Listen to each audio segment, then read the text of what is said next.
This is question 3, 2012 Higher Paper 1. We're given a quadratic expression, x squared minus 6x plus 14, and we're asked to write it in this special form. This is basically completing the square. There is a squared term here, x minus p all squared. Let's just look at that carefully. This means that we multiply x minus p by itself. And if we do our FOIL, firsts, outside, insides, lasts, the firsts would give us x squared, the outsides minus px, insides minus another px, that's minus 2 lots of px, and the lasts, negative p times negative t is plus p squared.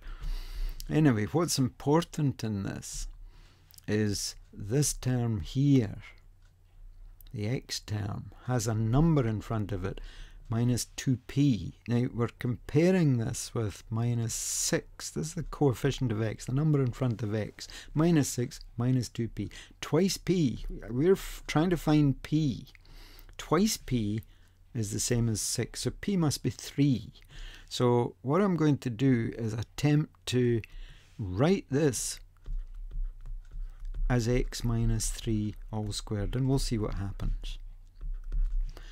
So, multiplying out x minus 3 times x minus 3, we get firsts x squared, outsides minus 3x, insides another minus 3x, that's minus 6x. The lasts, negative 3 times negative 3, gives us plus 9. So I'm looking at this, and I'm looking at this, and saying, well, they're not the same, we're 5 short. Well, that's no problem, not if we add 5. And for all these to be equal, we must add 5 to each of them. And then presumably these are all equal to each other, and they're also equal to this. So this little bit here is what we're after. That x squared minus 6x plus 14 can be written as x minus 3 squared plus 5. So let me write that down underneath. X minus 3 squared plus 5, and I'm going to compare it with this expression that I was asked to write.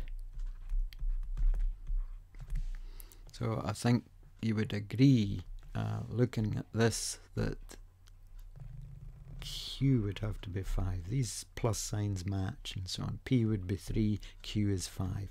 We were asked what the value of q is, so we're getting a value of 5 for q. And if we look at the choices that were available, choice B is the correct one.